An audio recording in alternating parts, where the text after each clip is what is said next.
নমস্কার, খাই খাই বাই চ্যানেলে সবাইকে স্বাগত জানাই। আর সানডেতে স্পেশাল লাঞ্চ হচ্ছে, লাঞ্চ থালি আজকে হচ্ছে মটন কষা দিয়ে ফ্রাইড রাইস। তো মটনটাকে আমি খুব ভালোভাবে ধুয়ে ওটার মধ্যে নুন আর একটু গোলমরিচ গুঁড়ো আর একটু কাশ্মীরি লঙ্কার গুঁড়ো মাখিয়ে একটা টুকরো 4 টুকরো 5 টুকরো পেঁপে দিয়ে ভালো মতো সেদ্ধ করে রেখে দিয়েছি। পেঁপে দিয়ে সেদ্ধ করলে মাংসটা খুব ভালোভাবে সেদ্ধ হয়ে যায়। তারপরে কড়াতে সামান্য সর্ষের তেল নিয়ে সেটাতে দুটো তেজপাতা গোটা গরম মশলা ফোড়ন দিয়েছি। যতক্ষণ ভালো গন্ধ বেরোয় ফোড়নে, তার মধ্যে ওটার মধ্যে দিয়েছি কিছুটা কুচিয়ে রাখা পেঁয়াজটাকে খুব ভালোভাবে একটু ভাজা ভাজা করে নিতে হবে যতক্ষণ না ওটাতে হালকা বাদামি রং হচ্ছে। তারপরে ওটাতে এক এক করে গুঁড়ো মশলাগুলো দিয়ে দিতে হবে। 1 টেবিল চামচের মতন জিরে গুঁড়ো দিয়েছি, কিছুটা কাশ্মীরি রেড চিলি পাউডার দিলাম, কিছুটা আমি 1 চামচের মতন নুন দিয়েছি আর কিছুটা হলুদ গুঁড়ো দিয়ে সবগুলো খুব ভালোভাবে আমি আগে ফার্স্টে ড্রাই যেগুলো পাউডার আছে সেগুলো সব ভালোভাবে মিশিয়ে নিই। মেশানোর পর যখন মোটামুটি হালকা মেশানো হয়ে যাবে তখন আদা রসুন আর কাঁচা লঙ্কার পেস্টটা দিয়ে খুব ভালো মতন আমি এটাকে মশলাটাকে খুব ভালো মতন কষাবো। কষিয়ে মোটামুটি যতক্ষণ না কষিয়ে তেল ছেড়ে আসছে ততক্ষণ ভালো মতো কষাবো। দেখো খুব সুন্দর তেল ছেড়ে এসছে। এবার এর মধ্যে আমি একটা বড় সাইজের টমেটো পেস্ট করে নিয়েছিলাম, সেই টমেটো পেস্টটা দিয়ে দিই।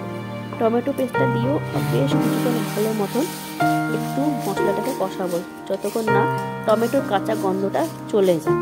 বেশ কষানো হয়ে যাওয়ার পর বেশ ভালো মতন কষিয়ে নেব ততক্ষণ না ওর থেকে আরেকটু তেল ছেড়ে আসে।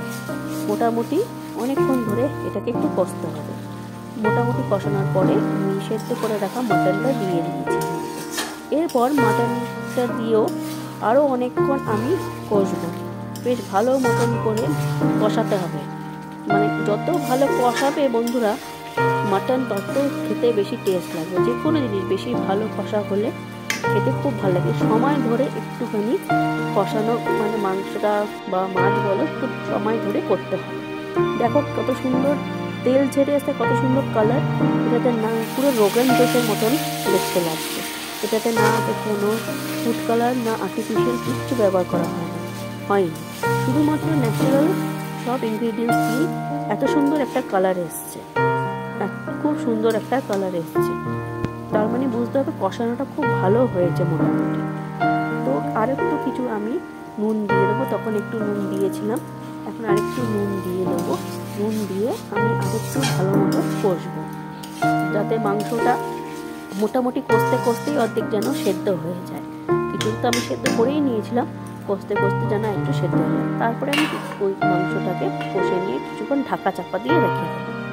তারপরে যখন ঢাকনা খুলবো, ঢাকনা খুলে আমি ওটার মধ্যে সেই সেদ্ধ করা মাটন স্টকটা এর মধ্যে দিয়ে দেবো।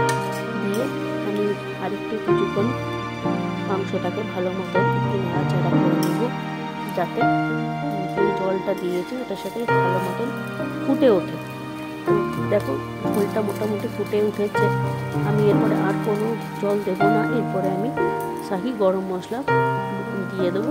শাহি গরম মশলা দিয়ে আবার ভালো মতন ওর সাথে মিশিয়ে নেবো শাহি গরম মশলাটা। আর কোনো জল দিয়ে আমি তারপরে একটু ভালোভাবে নাড়াচাড়া করে নেবো। নাড়াচাড়া করে আবার কিছুক্ষণের জন্য ফুটে উঠলে আবার একটু সিমে করে গ্যাসটা আবার একটু ঢাকা চাপা দিয়ে রাখবো। আমার তো মাংস রান্না তৈরি হয়ে গেছে। দেখো একটা বাটিতে নামিয়েও ফেলেছি, কত সুন্দর কালার এসছে ন্যাচারালে। মোটামুটি আমার মাংস রান্না দেখতে দেখে মনে হচ্ছে খুব সুস্বাদুই হয়েছে বন্ধুরা। মাংসটাও মোটামুটি ভালোই সেদ্ধ হয়েছে। তোমরা কেমন লাগলো অবশ্যই জানাও।